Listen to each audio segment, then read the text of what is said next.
बोल रहा है मैं 6 महीने को टाइम दो, अभी तुम रेप का केस मत, मैं तो इमीडिएट थाने जाती, रूपसपुर थाना, बिल्कुल।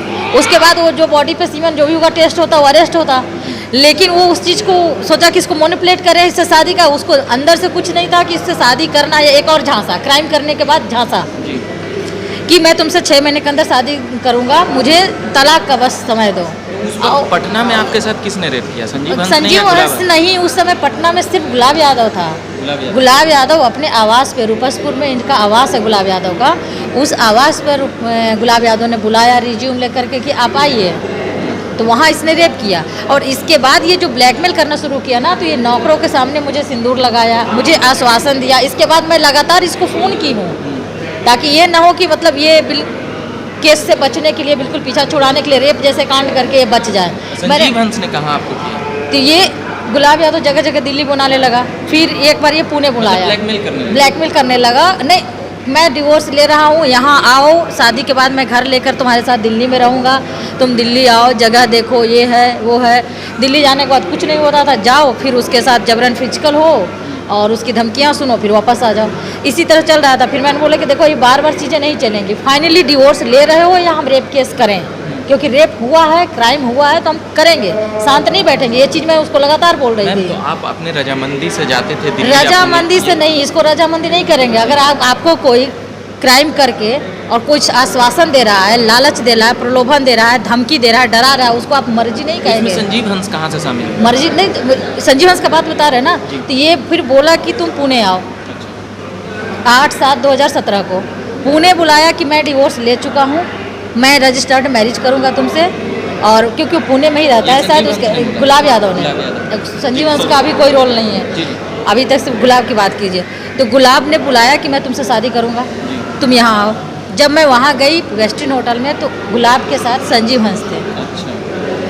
2017 में संजीव हंस थे। इन दोनों ने खाने पीने की चीज़ों में नशीली चीज़ें मिला करके मेरे साथ रेप किया। उसको गैंग रेप कहेंगे, एक से ज़्यादा व्यक्ति अगर जबरन किसी महिला के साथ रेप करता है तो गैंग रेप हुआ। आपको नशीला पदार्थ दिया गया? खाने पीने की चीज़ों में मिलाया, मुझे नहीं, अलग से नहीं पिलाया गया था कि ये लो नशीला, बोल के पिलाता तो कोई पीती नहीं कोई महिला। किस थाने में? थाने में नहीं, हमको खाने भोजन में। इसके बाद पुणे होटल वेस्टिन की। इसके बाद ये क्या किया गुलाब, ये वीडियो बनाया उसका। अब जब मैं गुलाब को बोलूँ कि तुम शादी करो, हाँ, उसका वीडियो बनाया, वीडियो रखा। और इसके बाद मुझे बोला कि अब तुम मेरे ऊपर शादी का दबाव नहीं डाल सकती। हम बोले क्यों? बोले कि देखो तुम्हारी इस हालत में मैंने न्यूड फोटो बनाया, अब मेरे साथ भी है, संजीव हंस के साथ है, तो मैं, अगर तुम मेरे खिलाफ आवाज़ उठाओगी तो मैं ये वीडियो दुनिया के सामने लाऊंगा। और इसके बाद फिर ब्लैकमेल करके अब दोबारा बात समझे, कॉन्स्पिरेंसी देखिए अपराध का। पहले अकेले था, मैं शादी का दबाव बना रही थी, इसको शादी करना नहीं था, इसको सिर्फ रेप केस से बचना था। हाँ, इसको सिर्फ रेप केस से बचना था। इसके बाद ये संजीव हंस को लाया, वो न्यूडी वीडियो बनाया। इसके बाद जब भी ये बुलाता था मुझे, तो संजीव हंस इसके साथ होता था। इसी बीच में प्रेग्नेंट हो गई। प्रेग्नेंट हुई तो आर्यन का जन्म 2018 में, वो हॉस्पिटल में आधार कार्ड लगता है फादर का। 18 में डेट 25/12/2018, 25 दिसंबर, यानी अभी 4.5 साल से ऊपर। हाँ, ये 25 दिसंबर को 5 साल का पूरा हो जाएगा। तो गुलाब से मैंने आधार कार्ड मांगा तो बोला मेरा तो बच्चा ही नहीं है, ये संजीव हंस का बच्चा है, मैं अपना आधार कार्ड क्यों दूँ। संजीव हंस को मैंने फ़ोन लगाया, उन्होंने नंबर ब्लॉक कर दिया था मेरा 2018 के बाद। इसके बाद 19 छोटा भी था ये, तो 19-20 में फिर लॉकडाउन हो गया, तो 2 साल वैसे हमारे चले गए। 21 में मैंने जगह जगह आवेदन देना शुरू किया, तो थाने ने नहीं लिया, एसपी ने नहीं लिया। फिर मैंने कंप्लेंट केस किया, कंप्लेंट केस खारिज हुआ। इसके बाद मैं हाई कोर्ट आई। अच्छा, आपका रेप हुआ तो ये बेटा किसका है?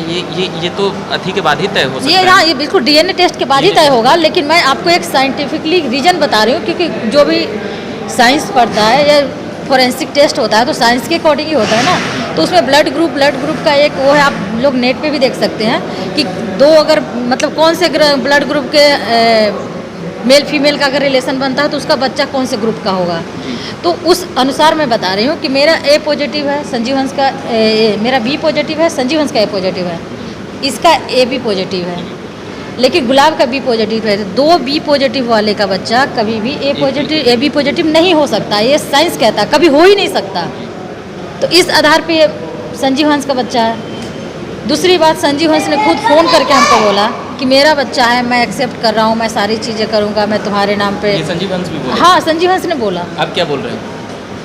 क्या अब क्या बोल रहे हैं? अब दोबारा नंबर ब्लॉक हो गया मेरा।